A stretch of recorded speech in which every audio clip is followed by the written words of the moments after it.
أعوذ بالله من الشيطان الرجيم. بسم الله الرحمن الرحيم. الحمد لله رب العالمين،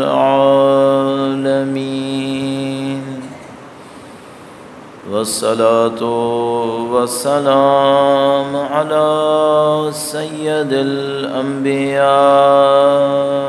والمرسلين، حبيب إله العالمين بالقاسم محمد وآل محمد وعجل فرجه، وعلى آله الطيبين الطاهرين، سيما بقية الله في الأراضين. قال الله تعالى في كتابه الكريم: بسم الله الرحمن الرحيم. أم حسبت أن أصحاب الكهف والرقيم كانوا من آياتنا عجبا. درود بھیجو محمد وآلہ محمد معجل فرجہ. پروردگار عالم کا انتہائی لطف و کرم ہے، انتہائی احسان ہے. اس نے ہمیں اور آپ کو قرآن کریم اور اہل بیت اطہار علیہ السلام کی محبت، ان کی ہدایت نصیب فرمائی ہے. اس فرش عذاب پہ بیٹھنے کی سعادت نصیب فرمائی ہے. اس دعا کے ساتھ کہ انشاءاللہ مرتدموں تک ہمیں اہل بیت کے جانثاروں میں قرار فرمائے، دنیا اور آخرت میں اہل بیت کی ہمراہی نصیب فرمائے. انشاءاللہ اسی دنیا کے اندر ان کے وارث کے ظہور کا دن دیکھنا نصیب فرمائے، ان کی نصرت اور ان کی نصرت کی راہ میں شہادت نصیب فرمائے. تمام دعاؤں کی قبولیت کے لیے وقت کے امام کی نظر لطف کو حاصل کرنے کے لیے درود بھیجیں محمد و آل محمد. محمد و آل محمد وعجل فرجہ. پروردگار عالم نے دین مبین کے اندر قرآن کریم کے ذریعے سے اہل بیت اطہار علیہ السلام کی تعلیمات کے ذریعے سے ہم انسانوں کے لیے پوری زندگی گزارنے کا ایک راستہ، طریقہ کار بیان کیا ہے. اور جو راستہ خدا نے قرآن اور اہل بیت کی تعلیمات کے ذریعے سے بیان کیا ہے، اس کی خوبی یہ ہے کہ آپ کو اپنی زندگی کو مختلف حصوں میں تقسیم نہیں کرنا ہوتا. ایسا نہیں ہے کہ آپ نے دنیا کے لیے کچھ محنت کرنی ہے، آخرت کے لیے کوئی اور محنت کرنی ہے، فرد کے لیے کچھ محنت کرنی ہے، معاشرے کے لیے کچھ اور کرنا ہے. خدا کے دین کی متعدد خوبیوں میں سے ایک خوبی یہ ہے کہ ایک ہی خدا کا حکم ہوتا ہے، وہ ہمارے کام بھی آتا ہے، ہمیں جنتوں تک پہنچاتا ہے. وہی خدا کا حکم معاشرے کے کام بھی آتا ہے، معاشرے کو بھی کامیابی نصیب کر دیتا ہے.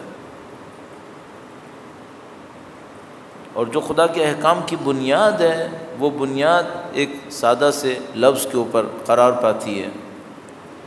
پروردگار عالم نے قرآن کریم میں اس لفظ کو ہدف خلقت کے طور پہ بیان کیا ہے کہ یہ زندگی کی خلقت کا ہدف ہے. آپ کی خدمت میں اس بنیادی نقطے کو عرض کرتے ہوئے اس عشرہ مجالس کے لیے یا 9 مجالس کے لیے جو عنوان ہم نے سوچا ہے اور جس کے اوپر گفتگو کرنے کا ارادہ ہے، آپ کی خدمت میں عرض کرنے کی کوشش کریں گے. درود بھیجے گا محمد و آل محمد.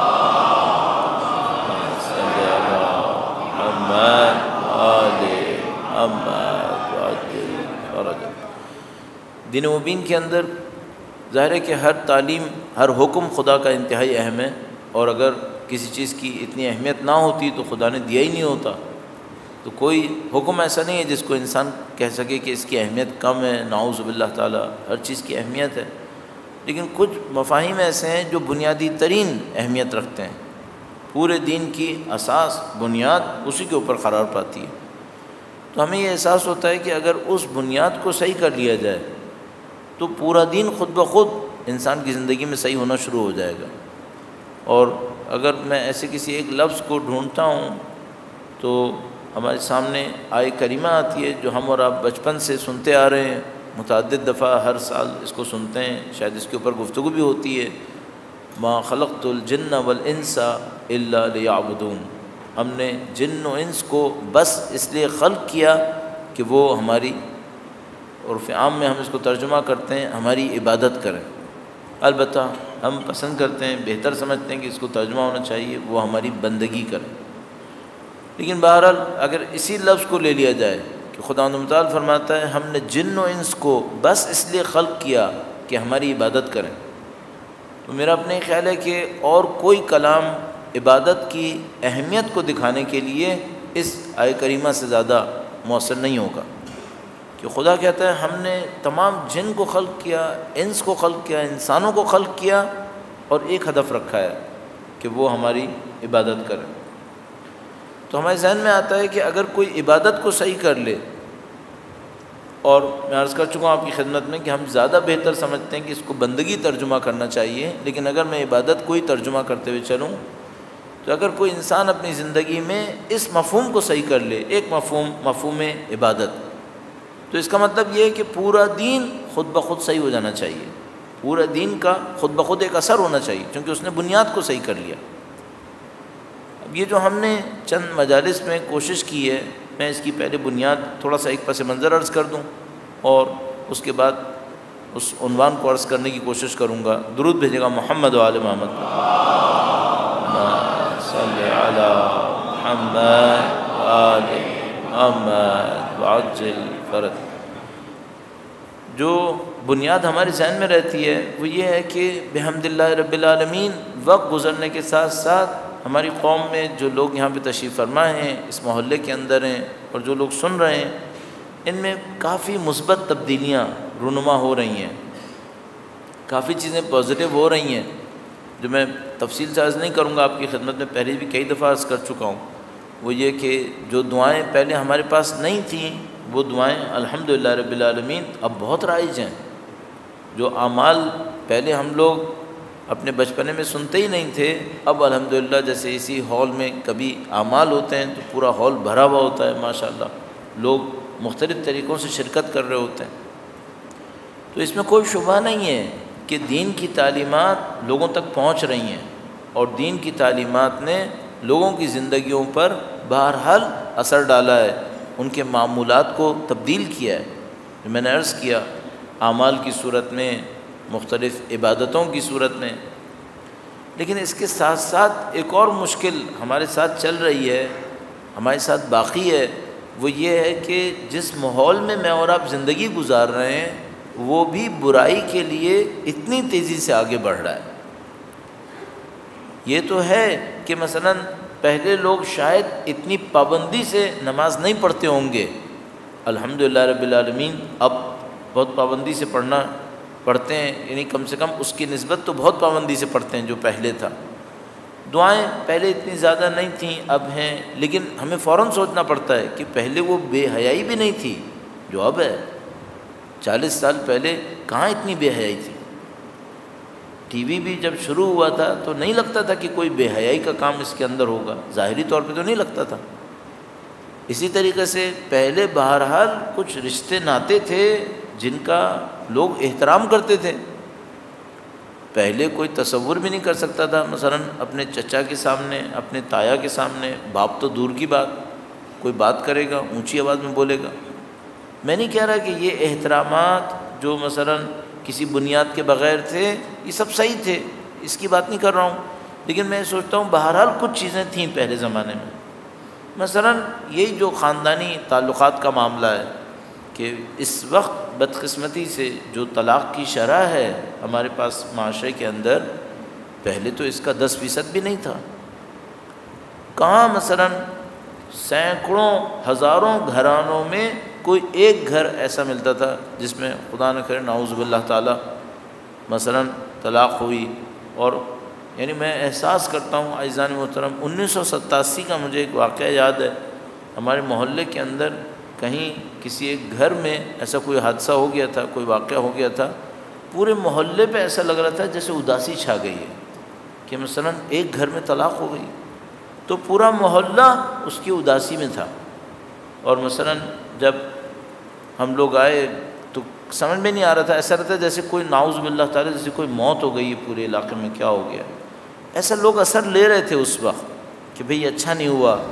اچھا کوئی اس وجہ سے لیتا تھا کہ بھئی معاشرے کے لیے اچھا نہیں ہے, کوئی یہ کہتا تھا بھئی رسول اللہ نے کہا تھا مجھے جائز چیزوں میں اس سے زیادہ ناپسند کوئی چیز نہیں لگتی. تو یہ سب باتیں تھیں. اچھا اب یہ نہیں ہے, اب بات بات پہ رشتے ٹوٹ جاتے ہیں, احترامات ختم ہو جاتے ہیں.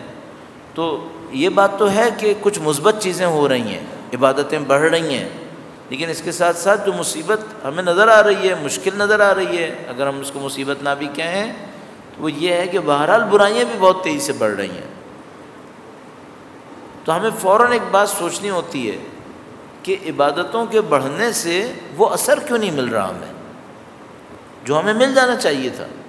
اب دیکھیے مثال کے طور پر پہلے ہم وہ دعائیں نہیں پڑھ رہے تھے جس کے اندر مثلا خدا سے روزی طلب کی جاتی تھی کہ خدا روزی دے, روزگار دے. تھوڑی بہت دعائیں پہلے بھی کرتے تھے, ابھی زیادہ کر رہے ہیں, لیکن روزی روزگار کی تنگی اتنی طاقت سے بڑھتی چلی جا رہی ہے. وہ برکتیں جس کو اگر ہم عرف عام میں لفظ استعمال کرتے ہیں برکت, خیر و برکت, یوں احساس ہوتا ہے جیسے عبادتیں تو ہم نے زیادہ کر لی ہیں لیکن خیر و برکت نہیں آ پا رہی.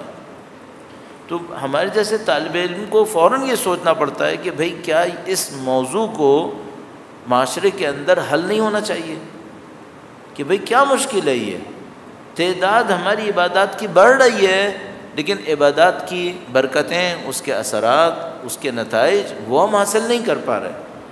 تو عزیزان محترم اس ضرورت کو سوچتے ہوئے ہمارے ذہن میں یہ بات آئی کہ کچھ اپنے جو کچھ بھی تعلیمات ہمارے پاس موجود ہیں روایات کے اندر, ان میں سے کچھ انتخاب کرتے ہوئے, کچھ علماء کی ہدایتوں کو دیکھتے ہوئے, اور حتیٰ خود اپنی زندگی کے جو تھوڑے بہت ہم نے تجربے کیے ہیں ناقصی صحیح, ان سے سیکھتے ہوئے کیا ہم اپنے دوستوں سے کوئی ایسی بات کر سکتے ہیں کہ بھئی اگر وہ اس کے اوپر عمل کریں تو ان کی زندگی میں جو عبادات وہ کر رہے ہیں ان عبادات کے نتیجے حاصل ہونے چاہیے. اچھا بحمداللہ ایک بات جو ہمیں اپنے بارے میں کم سے کم سمجھ میں آئی ہے وہ یہ کہ کچھ عبادتوں سے ہمیں ذاتی طور پہ بہت فائدہ ہوا ہے. تو ہمیں سمجھ میں آتا ہے کہ ہمیں اس تجربے کو دوسروں تک پہنچانے میں دیر نہیں کرنی چاہیے. یہ بتانا چاہیے کہ بھئی یہ کام ہم نے ایسے کیا تو ہمیں فائدہ ہوا ہے, اگر ہوا ہے تو شاید دوستوں کو بھی ہوگا. تو ہمیں کچھ تجربوں کو بھی عرض کرنا چاہیے, اور ظاہر ہے کہ جو علماء کے بہت وسیع تجربے موجود ہیں ان کو لوگوں کے سامنے بیان کرنا چاہیے تاکہ لوگوں کے اندر یہ کام اور زیادہ بہتر طریقے سے انجام پائے. تو جو اگلے مجالس کے لیے آج سے ہم شروع کرتے ہوئے اس پہ کام کریں گے وہ یہ ہے کہ ہم کیا کریں کہ ہماری عبادات کے اندر اثر بڑھ جائے, ہماری عبادات اور زیادہ اچھی ہو جائیں اور ہم عبادات سے اس کے نتیجے حاصل کر سکیں. بنیادی طور پر اس پر ہم آپ کے سامنے آرائز پیش کریں گے. البتہ اس میں ایک اور نقطے کا اضافہ کرنا چاہوں گا, درود بھیجے گا محمد و آل محمد. صلی علی محمد آل محمد وعجل فرج. عزیزان محترم, آپ کی خلوص, آپ کے اندر جو خلوص ہے, جو محبت ہے, آپ سید الشہداء کے جس عشق سے یہاں تشریف لاتے ہیں, ظاہر ہے اس کے سامنے ہم جیسے بولنے والوں کو بہت زیادہ ذمہ داری لینی پڑتی ہے کہ بھئی لوگ اتنے ڈھیر سارے لوگ سید الشہداء کی محبت میں آئے ہیں, انہوں نے اپنی زندگی کا وقت دیا ہے. جو کوئی بھی یہاں آتا ہے اس کو کم سے کم گھنٹہ 2 گھنٹہ دینا پڑتا ہے. آپ میں سے بعض لوگ, اکثر لوگ تو ظاہر محلے سے آئیں, کچھ لوگ ذرا فاصلے سے بھی آئے ہوں گے تو ان کو زیادہ ٹائم دینا پڑتا ہے. تو یہ جو لوگوں نے اپنی زندگی سے وقت نکال کے دیا ہے تو ہمارے سامنے ایک ذمہ داری آتی ہے, وہ یہ کہ اس وقت کا کوئی فائدہ صرف نظریے میں نہیں بلکہ عمل میں ان کی زندگی میں ہونا چاہیے. اور میں اپنے طور پہ سوچتا ہوں کہ بھئی اگر یہ لوگ کسی بلا تشبیہ عرض کر رہا ہوں، کوئی تشبیہ اچھی نہ ہونے کی وجہ سے برا نہیں مانیے گا، مثلا اگر یہ لوگ اتنے دن کسی ورکشاپ میں جاتے، کسی سیمینار میں جاتے، کسی ایکسپرٹ کے پاس جاتے، تو 9 دن جانے سے ان کو اس کام میں کوئی تبدیلی احساس ہوتی؟ بلا تشبیہ عرض کر رہا ہوں، مثلا کوئی بچہ مارکیٹنگ میں کام کرتا ہو، 9 دن کسی سیمینار میں جائے، مارکیٹنگ کے سیمینار میں یا ورکشاپ میں، تو مارکیٹنگ میں اس کو مدد ملنی چاہیے۔ ایک بچہ مثلا پریکٹیکل سائنسز سیکھ رہا ہے، فزکس سیکھ رہا ہے، کیمسٹری سیکھ رہا ہے، وہ 9 دن جائے فزکس کے کسی ورکشاپ میں، کیمسٹری میں، تو اس کو اس فیلڈ میں مدد ملنی چاہیے۔ تو میں سوچتا ہوں مثلا آپ 9 دن یہاں تشریف لائیں، 10 دن تشریف لائیں، اور خدا نہ کرے نعوذ باللہ تعالی عملی زندگی میں کوئی مدد نہ ملے، یہ تو اچھی بات نہیں ہے۔ جو مشکلات آپ کی پہلی تھیں وہ مشکلات وہیں کی وہیں رہیں، یہ تو اچھی بات نہیں ہے۔ آپ کی اور میری زندگی میں کوئی تبدیلی آنی چاہیے، پازیٹیو تبدیلی آنی چاہیے۔ تو مجھے یہ سمجھ میں آیا کہ ہم صرف اس پہ بات نہ کریں کہ عبادتیں اچھی کیسے ہوتی ہیں نظریے کے اندر، یہ نہ کریں، بلکہ آپ کی خدمت میں کچھ عملی گزارشات بھی کریں، پریکٹیکل کچھ آپ کے سامنے کام دیں، پھر آپ وہ کریں بھی، اور کرنے کے بعد دیکھیں کہ بھئی اثر ہوا یا اثر نہیں ہوا۔ تو آپ یہ جو 9-10 دن یہاں پہ تشریف لائیں، میں آپ کی خدمت میں عرض کروں گا، گزارش کروں گا، وہ یہ کہ ہماری تمام تر کمزوری کے باوجود، بیان کے نقص کے باوجود، اگر آپ سے عمل کے لیے کوئی بات کہیں تو آپ گھر جا کر اس کو کریں، ضرور ایک آدھ دفعہ ضرور کریں، تاکہ آپ یہ دیکھیں کہ بھئی یہ جو کام ہے یہ آپ کی زندگی میں کوئی اثر دیتا ہے یا کوئی اثر نہیں دیتا ہے۔ اچھا، ہم آپ سے کہیں گے وہی جس کو ہم نے خود کوشش کر لیا ہوگا اور ہمیں یقین ہوگا کہ اثر دے رہا ہے۔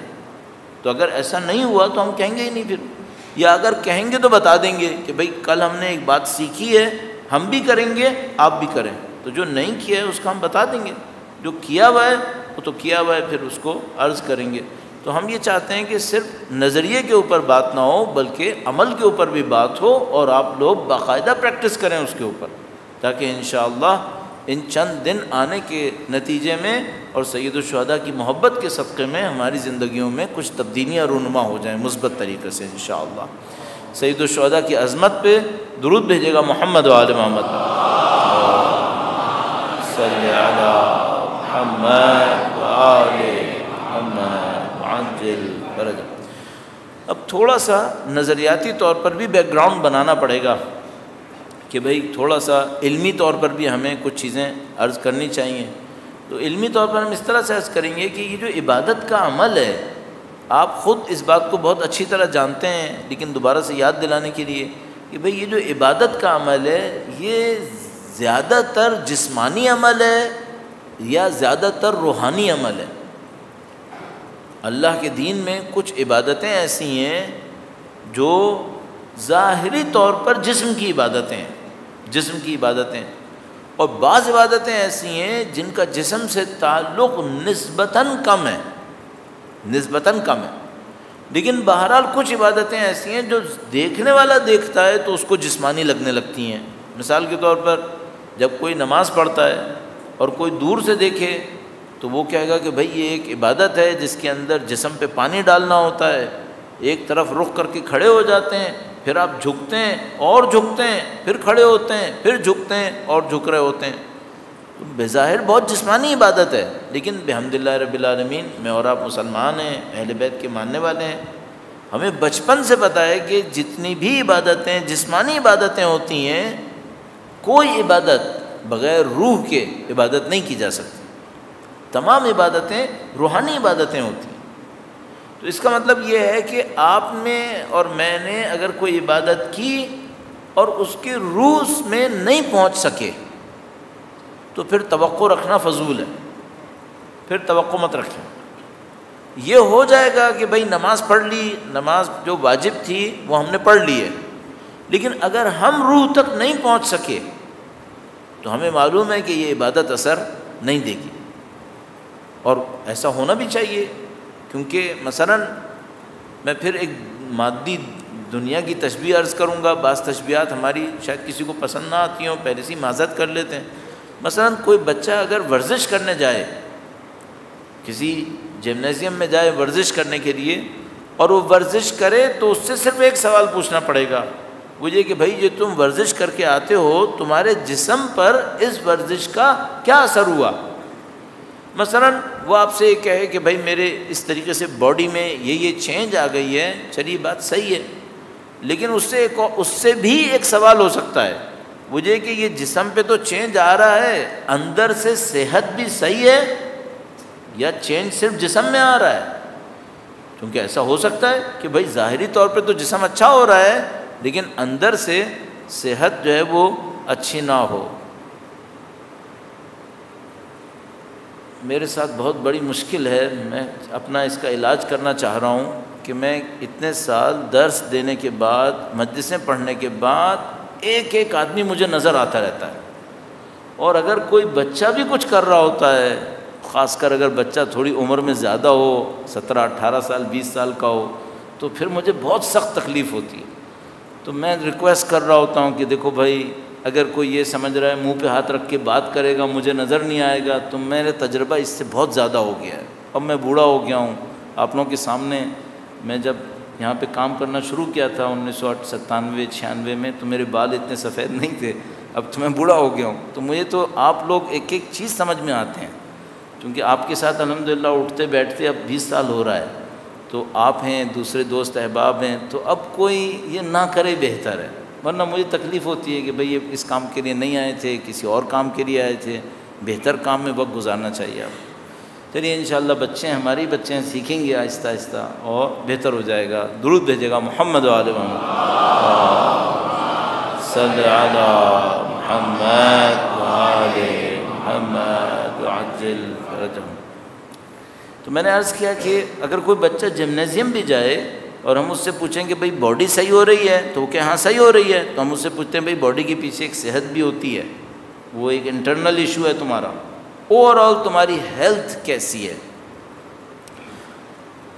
اگر وہ صرف باڈی بھی کہے نا تو ہم اس کے اوپر عیب نہیں کر سکتے، وہ کہہ سکتا ہے میں باڈی کے لیے گیا تھا، لیکن اگر کوئی نماز پڑھنے جائے اور ہم اس سے پوچھیں تم نے نماز پڑھ لی، وہ کہے ہاں پڑھ لی، تو ہم اس سے کہیں روح پہ کیا اثر پڑا، اور وہ کہے مجھے نہیں معلوم۔ اب اس جواب میں بہت عیب ہے، اس جواب میں بہت خرابی ہے۔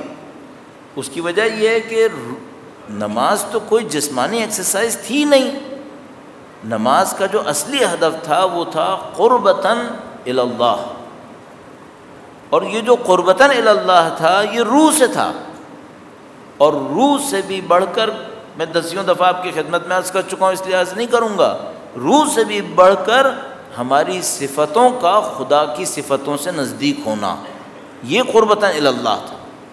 خدا رحیم ہے، میں بھی رحم کروں، خدا عادل ہے، میں بھی عادل کروں، خدا صادق ہے، میں بھی سچ بولوں۔ اصلی قربتاً الی اللہ جو ہمیں سمجھ میں آتا ہے وہ یہاں پہ تھا۔ اب مثال کے طور پر کوئی بچہ نماز پڑھے اور نماز پڑھنے کے بعد ہم اس سے پوچھیں کہ بیٹا آپ کی روح پہ کیا اثر پڑا، اور وہ کہے کہ مجھے 5-10 سال ہو گئے ہیں لیکن ابھی تک مجھے سمجھ میں نہیں آیا ہے، تو ہم کہیں گے کہ یہ بہت خراب جواب ہے، یہ جواب اچھا نہیں ہے، آپ کے لیے بہت نقصان دہ ہے، آپ نے اتنے سال نماز پڑھی ہے تو آپ کے اوپر کیوں اثر نہیں ہوا ہے، اور اثر ہوا ہے تو آپ کو پتہ کیوں نہیں چلا؟ یہ کیسا اثر ہے جس کا پتہ ہی نہیں چلتا ہے؟ تو عزیزان محترم، فوراً ہمیں سوچنا پڑتا ہے کہ بھئی جس طریقے سے ہم جو کام کر رہے ہیں یہ وہی طریقہ ہے جو خدا نے چاہا تھا۔ اسی نماز سے اللہ کے رسول کے بقول لوگ معراج پہ پہنچتے ہیں، اسی نماز سے، اسی عبادت سے لوگ مقامات کو حاصل کرتے ہیں۔ تو اب اگر میں نے 30 سال نماز پڑھی، نہ کوئی معنوی ترقی ہوئی، نہ نماز میں کوئی لطف آیا، مزہ آیا، جس کے اوپر میں عرض کروں گا، تو پھر یہ مجھے اپنے آپ سے پوچھنا پڑے گا کہ بھئی یہ 25-30 سال سے میں کر کیا رہا ہوں یہ؟ اچھا اب ایک اور مشکل بھی ہے، اگر کہیں ایسا ہوتا کہ کوئی چھوٹا موٹا کام غلط ہوا ہے باقی صحیح ہے تو بات تھی، اگر عبادت ہی صحیح نہیں ہوئی تو پھر باقی کیا ہے؟ پھر باقی تو کچھ ہے ہی نہیں۔ پھر خدا تعالیٰ فرماتا ہے ما خلقت الجن والانس الا لیعبدون، ہم نے جن و انس کو اس لیے خلق کیا کہ ہماری بندگی کریں، جس میں ایک عبادت بھی ہے۔ اگر وہ عبادت ہی صحیح نہیں ہوئی تو پھر معاملہ کہاں ہو رہا ہے پھر؟ تو اعزان محترم تھوڑا سا ہم پوائنٹس عرض کریں گے اور اس کے اوپر تھوڑا سا محنت کریں گے۔ اب یہ ہے کہ میں آغاز میں آپ کے سامنے کچھ پوائنٹس عرض کرنا چاہ رہا ہوں۔ آج جو عرض کروں اور آپ میں سے ہمارے تجربے کے حساب سے 25-30% لوگ باتوں کو بہت سیریس لیتے ہیں، بہت عمل کرتے ہیں۔ اگر 25-30% لوگ بھی عمل کریں بہت بڑی بات ہے، بہت بڑی بات ہے، بہت اچھا ہو جائے گا۔ تو میں آپ کی خدمت میں یہ آرائز پیش کروں گا۔ اچھا یہ مجھے احساس ہے کہ بھئی مجلسوں میں شاید اس طرح سے جس طرح سے میں کرتا ہوں یا کروں گا شاید لوگ کم کریں کہ بھئی اس طرح سے نہیں کرنا چاہیے تھا، بیانات اور زیادہ ہونے چاہیے۔ لیکن یہ کہ میرے سامنے ایک مجبوری ہے، وہ یہ کہ لوگ سیکھیں اور بہتر بنیں، یہ زیادہ اہم ہے یا میں وہ کروں جو تقریر ہوتی ہے، کیا چیز زیادہ اہم ہے؟ تو میرے نزدیک تقریر اور خطابت اتنی اہم نہیں ہے، میرے نزدیک زیادہ اہم یہ ہے کہ یہ جو لوگ آئے ہیں ان کا دین بہتر ہو جائے اور یہ اللہ کے مزید نزدیک ہو سکیں۔ اسی ہدف سے چند نکات آپ کی خدمت میں عرض کرنے کی کوشش کروں گا، عملی نکات، اور آپ اس کے اوپر انشاءاللہ عمل فرمائیے گا۔ درود بھیجے گا محمد و آل محمد پر، صلی علی محمد و آل محمد وعجل فرجہ۔ ایک بار پھر مزید نورانیت کے لیے اور اس کی توفیق کے لیے کہ خدا انشاءاللہ ہماری عبادتوں کو اپنی بارگاہ میں قبول فرمائے، ایک بار پھر درود بھیجے گا محمد و آل محمد، اللہم صلی علی محمد و آل محمد وعجل فرج۔ احسان محترم، شکریہ، جزاک اللہ، خدا قبول فرمائے انشاءاللہ۔ ایک بار پھر امام کے حضور ادائے احترام کے لیے درود بھیجے گا محمد و آل محمد، صلی علی محمد و آل محمد وعجل فرج۔ انہوں نے نعرہ لگایا، اس لیے میرے ذہن میں پرانا وقت یاد آتا ہے کہ جب ہم لوگ روڈز پہ ہوتے تھے اور مظاہروں میں اس مشکل سے گزرتے تھے، کبھی میں ہمیشہ یہ سوچتا ہوں کہ خدا نے ہمیں سخت مرحلے میں سرخری نصیب فرمائی ہے، کامیابی نصیب فرمائی ہے، انہی نعروں کے صدقے میں خدا متعال نے کامیابیاں دی ہیں۔ تو ہمیں اپنے ذہنوں کو اس مشکل کو اپنے ذہنوں سے نکالنا نہیں چاہیے۔ امتحان تبدیل ہوتے رہتے ہیں، کبھی جسم سے امتحان ہوتا ہے، کبھی فکر سے امتحان ہوتا ہے، کبھی نظریے کا امتحان ہوتا ہے۔ تو کوئی یہ نہ سوچے مثال کے طور پر چونکہ امن ہے، نسبتاً امن ہے، شہادتیں تو نہیں رکی ہیں، شہادتیں تو ابھی بھی ہو رہی ہیں، لیکن کوئی یہ سوچے نسبتاً امن ہے تو خطرہ ختم ہو گیا۔ نہیں، خطرہ ختم نہیں ہوتا، خطرہ تبدیل ہوتا ہے۔ یہ خطرہ بدل جاتا ہے، اس سے بڑا خطرہ آ جاتا ہے۔ پچھلی مجلس میں بھی عرض کر رہا تھا کہ جو دشمن ہوتا ہے وہ بھی اپنے تجربے سے سیکھتا ہے، شیطان بھی اپنے تجربے سے سیکھتا ہے۔ تو جو ہمارے سامنے ہمارے ملک کے اندر کچھ سازشی لوگ ہیں جن کو نہیں معلوم کن حکومتوں نے سنبھالا ہوا ہے، پالا ہوا ہے، انہوں نے بھی تجربوں سے سیکھا ہے۔ اور میں آپ کی خدمت میں یہاں پر بھی اور دوسری جگہوں پہ عرض کرتا رہا ہوں کہ یہ لوگ احمق تھے اور احمق ہوں گے اگر یہ ہمارے جسم کو ماریں گے، اس کو مار کے کبھی نہیں جیت پائیں گے۔ یہ پہلے بھی آپ کی خدمت میں عرض کرتا رہا ہوں، یہ اس کو بدلیں گے، یہ اس کو بدلیں گے۔ شاید یہ کریں کہ جسم پر بھی حملہ کرتے رہیں تاکہ ہم یہ سوچتے رہیں کہ مشکل وہاں پر ہے، نہیں، مشکل چیز اب تبدیل ہو جائے گی، اب جسم پہ حملے کم ہوں گے، اب جو حملے ہوں گے وہ ہمارے اندر سے ہوں گے، وہ ہمارے اپنے اندر ہوں گے، ہماری اپنی اتحاد پر، ہماری اپنی فکر کے اوپر، ہمارے دین کے اوپر۔ تو یہ حملات کی نوعیت بدلتی رہتی ہے۔ شاید اس وجہ سے بھی ہم نے اس بات کو اہم سمجھا ہے کہ عبادتوں پہ توجہ اچھی ہو جائے، چونکہ اب جو حملات ہوں گے وہ اس کی روحانیت کے اوپر ہوں گے، روح کو ختم کرنے کی طرف ہوں گے۔ تو اچھا موقع ہے کہ ہم اپنے حفاظتی بند اچھے طریقے سے تیار کر لیں تاکہ انشاءاللہ خدا متعال تمام امتحانات میں کامیابی نصیب فرمائے انشاءاللہ۔ تو میں نماز پر توجہ دیتے ہوئے آپ کی خدمت میں چند پوائنٹس عرض کرنا چاہ رہا تھا۔ نماز کے سلسلے میں ایک جملہ اس 30-32 سال میں جب سے میں طالب علم ہوں ہزاروں دفعہ سنا ہوگا، سینکڑوں دفعہ ہم نے بھی کہا ہوگا، وہ یہ کہ نماز میں توجہ کیسے ہوتی ہے۔ اچھا، اس توجہ کے پیچھے ایک اور جملہ ہے جو آپ نے بھی سینکڑوں دفعہ سنا ہوگا اور شاید کسی سے پوچھا بھی ہوگا، وہ یہ کہ بھئی یہ جو لوگوں کو نماز میں مزہ آتا ہے وہ مزہ ہمیں کیسے آئے گا؟ بعض لوگوں کو نماز میں بہت مزہ آتا ہے اور بعض لوگوں کے لیے 2 رکعت نماز عذاب ہو جاتی ہے۔ آپ اپنی کیفیت میں خود بھی اس پہ توجہ دے سکتے ہیں کہ بھئی بعض اوقات آپ کے اوپر ایسی کیفیت آئے گی کہ آپ مثال کے طور پر 2 رکعت نماز 10 منٹ میں 15 منٹ میں پڑھیں گے، پھر خدا نہ کرے نعوذ باللہ تعالیٰ ایسی مصیبت کا وقت آتا ہے کہ انسان جلدی جلدی نمازیں پڑھتا ہے اور گویا نعوذ باللہ تعالیٰ جان چھڑا لیتا ہے۔ تو پھر انسان کو خود اپنے آپ سے سوال کرنا پڑتا ہے کہ میں تو وہی انسان ہوں جس کو کبھی نماز میں مزہ آتا ہے اور کبھی بالکل مزہ نہیں آتا۔ اچھا، کبھی ایسا بھی دیکھا ہے ہم نے کہ ایک دور آتا ہے 3-4 مہینے کا، اس میں خوب مزہ آتا ہے، پھر ایک دور آئے گا بدبختی کا جس میں مزہ نعوذ باللہ تعالیٰ بالکل ختم ہو جائے گا۔ اچھا، اب ہم لوگوں کو کوئی ترکیب ایسی کرنی ہوتی ہے کہ ہم اس مصیبت میں نہ پھنسیں اور عبادتوں سے جو لطف لینے کا معاملہ ہے وہ ہمیں نصیب ہوتا رہے۔ تو میں نماز کے اوپر تھوڑا سا کنسنٹریٹ کر رہا ہوں اور جیسے کہ میں نے عرض کیا آپ ذرا اس میں ساتھ دیجیے گا، اور جو پوائنٹس عرض کروں اس کے اوپر چاہے آپ کو یقین نہ بھی آئے عمل کرنے کی کوشش کیجیے گا تاکہ ہم دیکھیں بھائی رزلٹ نکلتا ہے یا نہیں نکلتا ہے۔ ایک بار پھر درود بھیجے گا محمد و آل محمد، صلی علی محمد آل محمد وعجل فرج۔ ایک پوائنٹ کر کے بات کرتا ہوں اور میں تھوڑا سا جلدی اس کو شروع کیا تاکہ میں اس کے اوپر 15 منٹ تقریباً بات کر سکوں۔ پہلا پوائنٹ یہ ہے کہ جب آپ نماز پڑھنے جائیں، خدا کا واسطہ اب مسکرانا بند کر دو، میں کوئی لطیفہ نہیں کہہ رہا ہوں، بس کرو، دس از ٹو مچ۔ درود بھیجے گا محمد و آل محمد، صلی علی محمد و آل محمد وعجل۔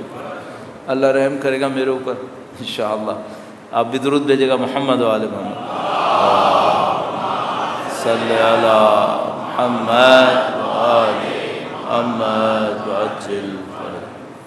تو آپ جب بھی نماز پڑھنے کھڑے ہوں سب سے پہلے تو اس بات سے لڑنا ہوتا ہے کہ جیسے انسان نماز پڑھنے جاتا ہے ساری دنیا کے خیالات اسی وقت آ جاتے ہیں، یہ بھی کرنا ہے، یہ بھی کرنا ہے، یہ بھی نپٹانا ہے، پتہ نہیں کسی کا پیسہ پھنسا ہوا ہے، کسی نے کوئی بات کہہ دی ہے، کسی کو کچھ کرنا ہے، پتہ نہیں کہاں کہاں کے کام کاج جو پورے انسان اس سے پہلے 10 منٹ پہلے بیٹھا ہو کوئی کام نہیں ہوتا، فالتو بیٹھا ہوگا بیچارہ، جیسے ہی نماز پہ جانے لگے گا ساری دنیا کے کام آ جاتے ہیں۔ تو کوئی بندے خدا کہہ رہا تھا جتنا تیز دماغ نماز کے وقت میں چلتا ہے دوسرے کاموں میں، اگر باقی وقت میں اتنا چلتا تو ہم لوگ کہاں سے کہاں پہنچ جاتے ہیں۔ نماز پڑھ کے نکلتا ہے تو وہی ساری چیزیں جو پتہ نہیں کتنی دماغ میں آ رہی تھیں پھر غائب ہو جاتی ہیں، پھر وہی بیکار بیٹھا۔ سب سے پہلے تو اس کا علاج کرنا پڑے گا۔ اچھا، اس کا علاج آپ کیسے کریں؟ اس کا علاج آپ ایسے کریں کہ اپنے آپ سے ایک سوال پوچھیں کہ بھائی جس کو اللہ کے دین نے خیر العمل کہا ہے، خیر العمل کا مطلب کیا ہوتا ہے؟ سب سے اچھا کام، سب سے اچھا کام جس کو اللہ کے دین نے خیر العمل کہا ہے، اس سے اہم کام کوئی ہو سکتا ہے کیا؟ نہیں۔ بھائی آپ بزنس کریں گے، بزنس سے حق حلال کی کمائی کریں گے، اس حق حلال کی کمائی سے بچوں کو پالیں گے، اس سے آپ زیارتوں پہ جائیں گے، اس سے آپ حج پہ جائیں گے، لیکن اس رزق حلال کو بھی خدا نے خیر العمل نہیں کہا۔ مثلا میں نماز پڑھنے کھڑا ہوا، اچانک میرے ذہن میں آیا کہ مثال کے طور پر فرض کر لیجئے کہ فلاں کام میری ذمہ داری تھی، تو مجھے اپنے آپ سے پوچھنا پڑے گا کہ یہ جو کام میرے دماغ میں آیا ہے یہ خیر العمل ہے یا نماز خیر العمل ہے؟ کون سی چیز خیر العمل ہے؟ تو نماز خیر العمل ہے. اس سے زیادہ خدا نے کسی چیز کو ترجیح نہیں دی ہے میرے لیے. تو یہ جو چھوٹی موٹی چیزیں میرے دماغ میں آ رہی ہیں اس کی کوئی اہمیت نہیں ہے. یہ سب سے اہم کام ہے. اس کے بعد ایک اور طرح سے بھی سوچ سکتا ہے وہی کہ اب جو میں جانے والا ہوں یہ خدا کے سامنے جاؤں گا. جس کام کے بارے میں پریشان ہو رہا ہوں اس پہ اختیار کس کا ہے؟ میرا ہے یا خدا کا ہے؟ خدا کا ہے. اچھا میں یہی ڈر رہا ہوں نا کہ میں نماز پڑھوں گا، اس کام کو بھی سوچنا چاہیے، اس کی اہمیت ہے.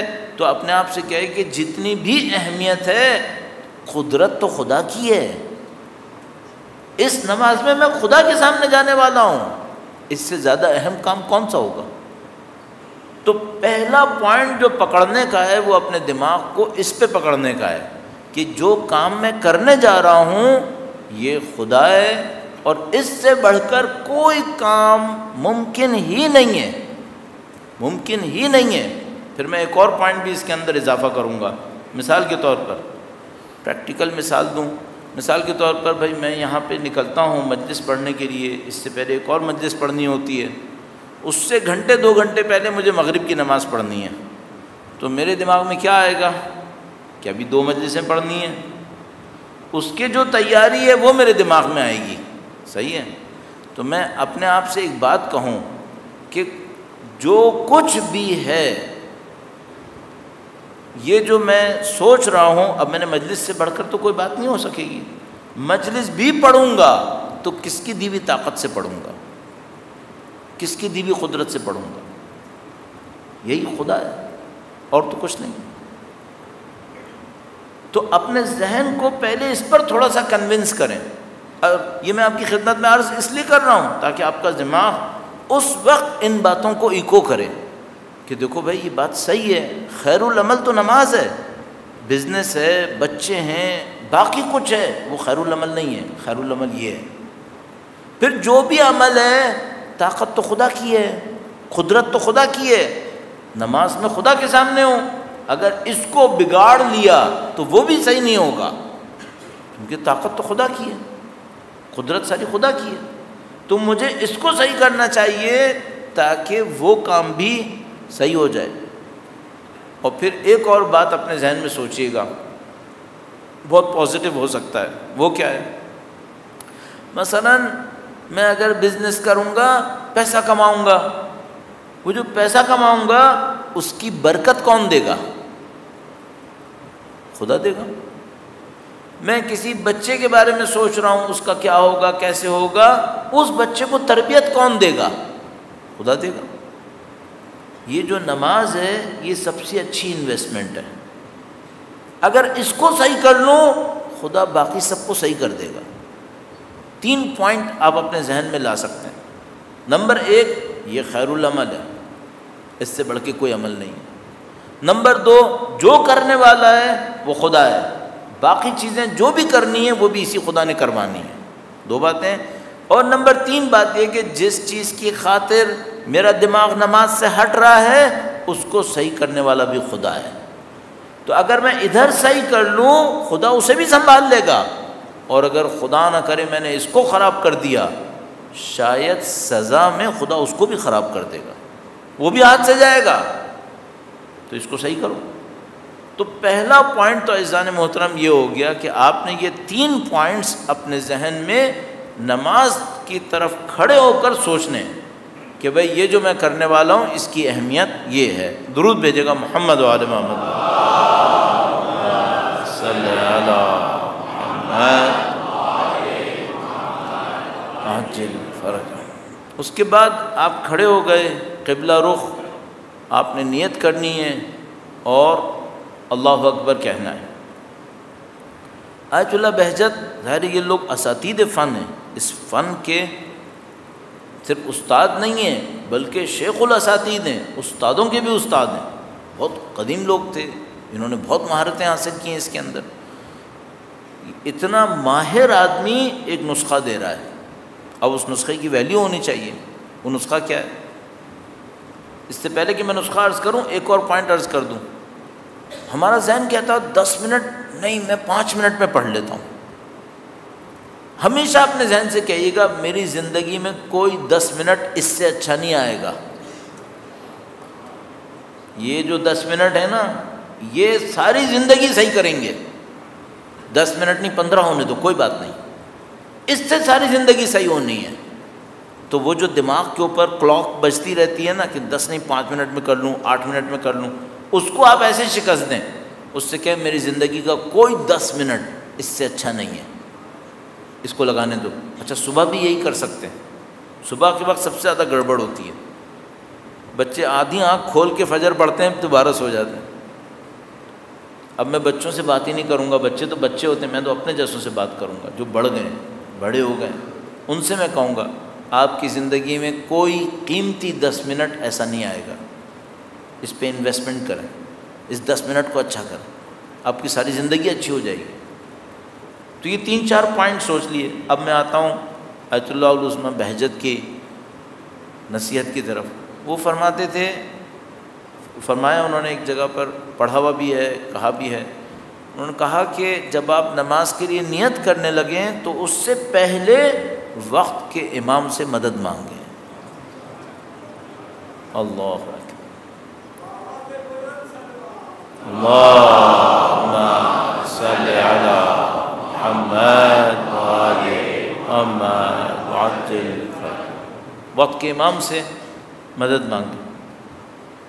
آپ نماز کے لیے تکبیرہ کہنے والے ہیں, آپ نے سارے دماغ میں لے آئے ہیں, یہ امپورٹنٹ ہے, یہ خدا کے سامنے ہے, سب سے اہم کام یہی ہے, اس سے قیمتی 10 منٹ نہیں آئیں گے.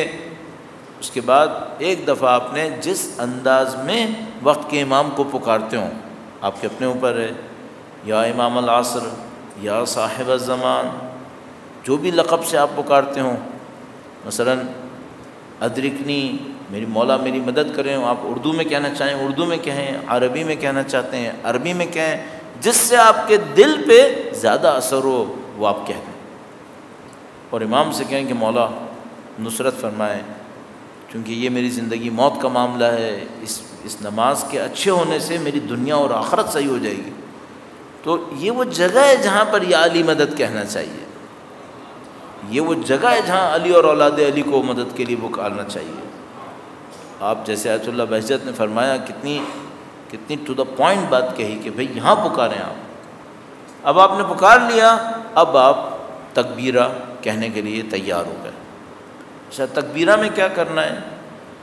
یہ جو 3-4 پوائنٹ تھے بہت امپورٹنٹ ہیں. اب آپ نے کیا کرنا ہے کہ آپ نے آج رات سے مثلا اللہ مجھے اور آپ کو سعادت دے کہ ہم رات کی نماز پڑھیں, تو اس کو پریکٹس میں ضرور لائیے.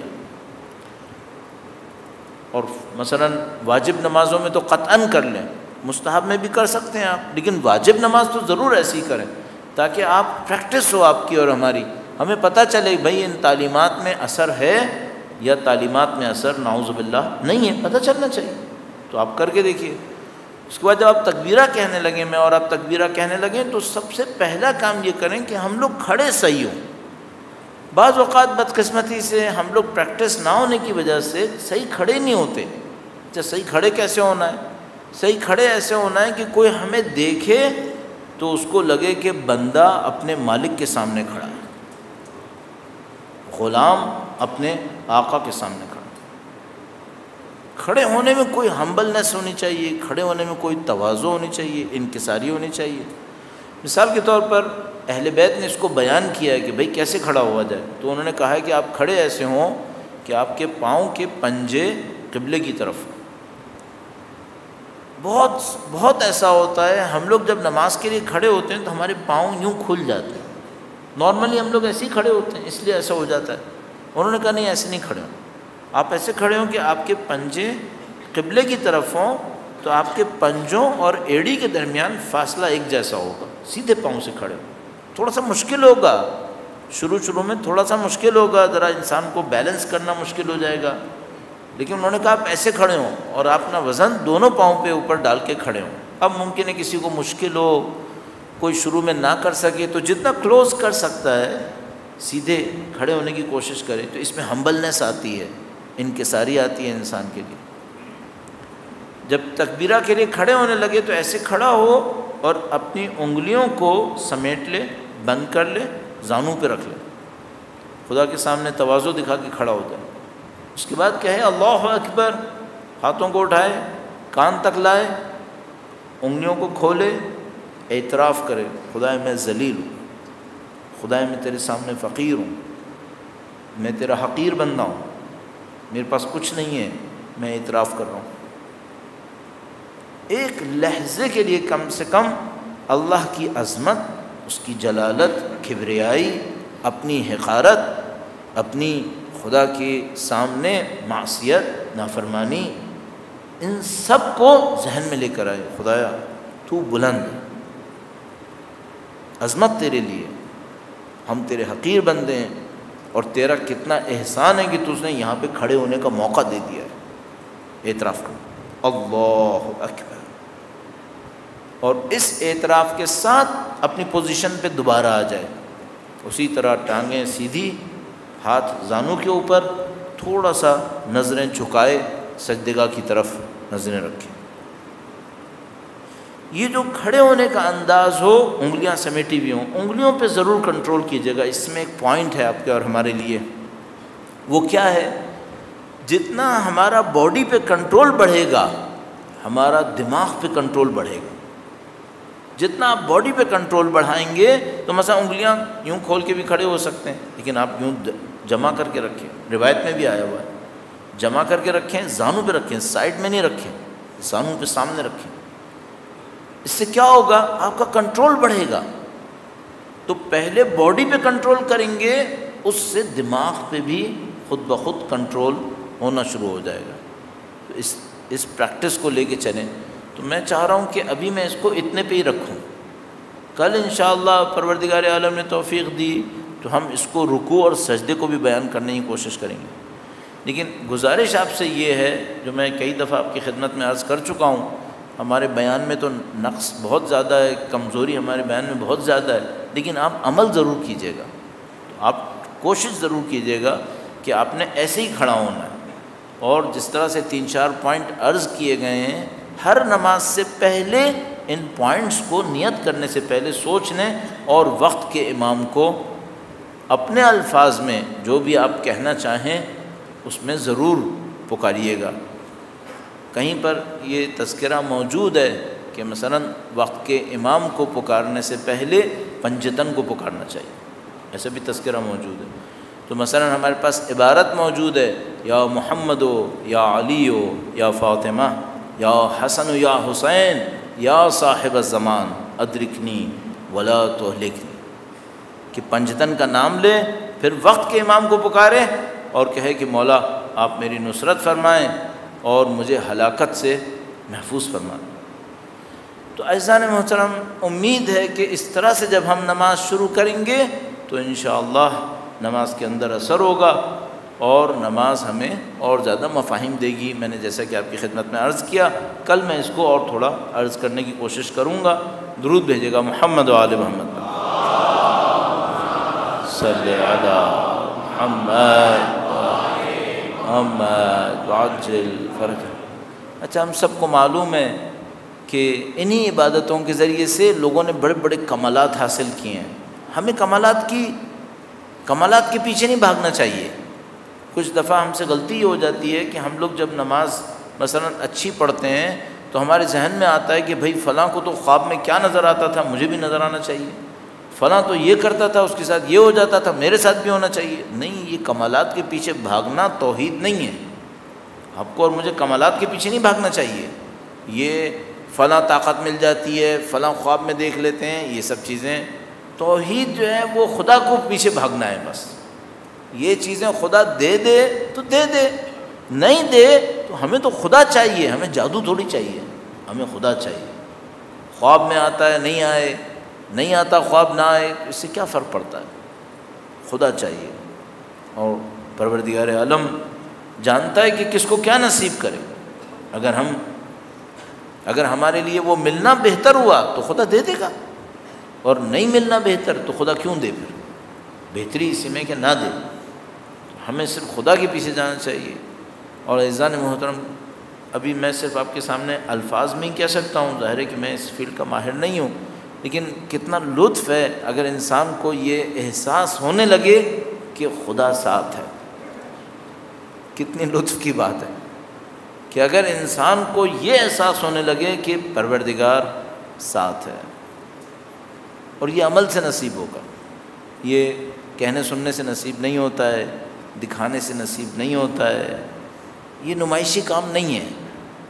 بس یہ جو میں آپ کے سامنے کہہ رہا ہوں کہ یہ نمائشی کام تھوڑی ہوتا ہے، یہ تو خدا مجھے اور آپ کو کسی طریقے سے نصیب کر دے تو ہو جائے گا۔ آپ اور میں کوشش کریں گے، اور سید الشہداء کی اس محبت کے ساتھ امید قوی ہے کہ خدا تھوڑی سی محنت پہ بھی زیادہ کام آسان کر دے گا، چونکہ سید الشہداء کی محبت معجزے کرتی ہے۔ تو کوئی سید الشہداء کی محبت سے دنیا مانگ لیتا ہے تو خدا دنیا دے دیتا ہے۔ بھئی اگر کوئی سید الشہداء کی محبت کے نام پہ شہرت مانگے، مل جائے گی۔ کوئی سید الشہداء کی محبت کے نام پہ دنیا مانگے، مل جائے گی۔ دولت مانگے، وہ بھی مل جائے گی۔ جس کو جو چاہیے وہ مل جائے گا۔ آپ کیا مانگیں؟ آپ سید الشہداء کی محبت کے نام پر ان کا قرب مانگیں، ان کی نظر لطف مانگیں۔ اور اگر کوئی بہت دور کی چیز مانگنا چاہتا ہے تو اس کو چاہیے کہ سید الشہداء کی محبت کے نام پر شہادت مانگے۔ شہید ہوگا تو ایسے گروہ میں جائے گا جس کے سردار امام حسین ہیں۔ شہید ہوگا تو وہاں جائے گا نا۔ ہر گروہ کا ہر گروہ کا ایک سردار ہوتا ہے۔ شہیدوں کے سردار امام حسین سید الشہداء۔ لہذا آپ تصور فرمائیں کہ یہ بڑی خوبصورت سی بات ہوگی شاید کہ سید الشہداء نے جب اپنا لشکر بنانا شروع کیا تو علی اکبر کو بھیجا، کہا بیٹا تم جاؤ قربان۔ یہ جو سید الشہداء نے حضرت علی اکبر کو بھیجا تو گویا وہ یہ کہہ رہے ہیں کہ یہ جو گروہ میں بنانے جا رہا ہوں وہ علی اکبر جیسوں کے لیے ہے۔ جو طلب رکھتے ہوں، خواہش رکھتے ہوں، وہ اس کو طلب کریں اور اس کے اندر شامل ہونے کی کوشش کریں۔ جب بھی ہمیں کہیں عشرہ مجالس پڑھنا ہوتا ہے تو ہم کوشش یہ کرتے ہیں، چاہے سفر کا مہینہ ہو، چاہے محرم کا مہینہ ہو، چاہے کوئی اور وقت ہو، ہم پہلی کوشش یہ کر رہے ہوتے ہیں کہ پہلے دن مصائب مادر حسین کے پڑھے جائیں، پہلے دن مصائب بی بی سیدہ کے پڑھے جائیں۔ اس کی وجہ ظاہر ہے، بہت واضح ہے۔ شہادتوں کا سلسلہ تو بی بی کے وجود مقدس سے شروع ہوا ہے۔ عزیزو، کتنا سخت ہے انسان کے لیے اس بات کو تصور کرے کہ اللہ کے رسول کے دل پہ کیا گزر رہی ہوگی جب فاطمہ گریا کرتی تھی۔ کتنا سخت ہے۔ ایک طرف سے بی بی کا مقام دیکھو، رسول اللہ نے وہ کچھ کیا ظاہری طور پر بھی جو کسی کے لیے نہیں کیا۔ جب سیدہ طاہرہ تشریف لاتی تھیں رسول اللہ اپنی جگہ سے کھڑے ہو جایا کرتے تھے۔ سب نے لکھا ہے، اپنی جگہ سے کھڑے ہو جایا کرتے تھے۔ روایات موجود ہیں، جب بی بی تشریف لاتی تھیں تو کبھی ان کے ہاتھوں کا بوسہ لیتے تھے، کبھی پیشانی کا بوسہ لیتے تھے، اپنی جگہ پہ بٹھاتے تھے۔ اب آپ تصور کریں، اللہ کے نبی نے کسی باپ سے نہیں کہا کہ اپنے بیٹی کے لیے کھڑا ہو، تو رسول اللہ جو کھڑے ہوتے تھے اس کا مطلب کیا تھا؟ اس کا مطلب یہ تھا کہ مقام نبوت کے ساتھ بی بی کے سامنے کھڑے ہو جایا کرتے تھے۔ کوئی تو بات ہوگی یہاں پہ، کوئی تو راز ہوگا یہاں پر کہ رسول اللہ یہ کام کرتے تھے۔ اس کے بعد گویا رسول اللہ کو یہ اندازہ تھا کہ میری، یعنی اندازہ کیا بتانا چاہ رہے تھے کہ مجھے پتہ ہے میری بیٹی کے اوپر کیا مصیبتیں آنے والی ہیں، تو اس کو بتانے کے لیے اللہ کے رسول نے کہا کہ جس نے فاطمہ کو خوش کیا اس نے مجھے خوش کیا، اور جس نے فاطمہ کو دکھ دیا اس نے مجھے دکھ دیا۔ تو پہلے سے ہی بتا دیا تھا کہ دیکھو کچھ بھی ہو ان کا احترام کرنا۔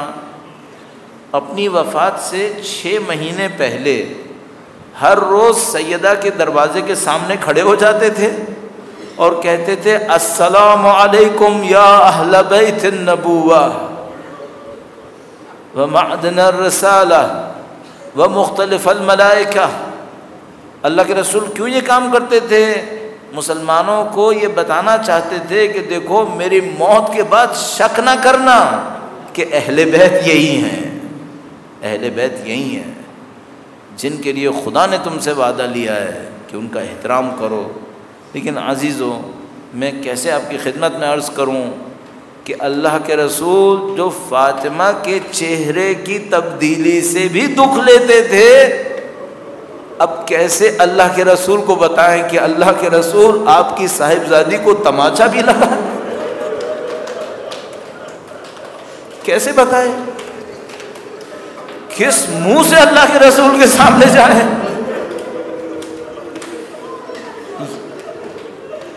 وہ گھر، وہ دروازہ جس پہ آپ کھڑے ہو کر سلام کرتے تھے، لوگوں نے آگ لگائی اس کے اوپر، دھکا دے کر اندر گھسے۔ جہاں فرشتے آنے سے پہلے پوچھتے تھے وہاں غاصبین اندر گھسے، اور اندر گھس کر جو کچھ ہوا وہ اللہ جانتا ہے، اس کا نبی جانتا ہے۔ فاطمہ کی تو بس ایک آواز آئی کہ اے فضا مجھے تھام، یہ تو خدا کو پتہ ہے۔ اتنی مصیبت۔ اور بھائی اگر کوئی تعویل کرے، کوئی تعویل کرے کہ دروازے کو دھکا دیا پتہ نہ چلا، تو میں اس سے پوچھوں گا کہ آیا سیدہ کے رخسار اقدس پہ تھپڑ مارنا کیا کسی نبی کی اولاد پر ہاتھ اٹھانا ممکن ہے تمہارے لیے؟ اس کے بعد جب سیدہ نے امیر المومنین کا ہاتھ تھاما تو اتنے کوڑے مارے کہ بازوؤں کے اوپر۔ یہ کہاں کا انسان؟ اب اللہ کے رسول کو کیا منہ دکھاؤ گے میدان حشر؟ اور اس کے بعد عزیزو، مجھے صرف اتنا پتا ہے، ماں اپنی تکلیف کو تو شاید بھول جائے، لیکن اس کو یہ کیسے بھلائے کہ میرے بچے کے لاشے پر تیر برسے تھے؟ ماں یہ کیسے بھلائے کہ میرا بچہ ذبح ہو رہا تھا اور میری بیٹی طلحہ زینبیہ سے دیکھ رہی تھی؟ اور وہ یہ کیسے بلائے کہ میرے بیٹے کا لاشا کربلا میں پڑا تھا اور میری بچی اس کے برابر میں آئی اور خاک کو ہاتھ میں لے کر آسمان کی طرف اٹھایا اور کہا ہے اللہ کے رسول یہ آپ کا حسین ہے۔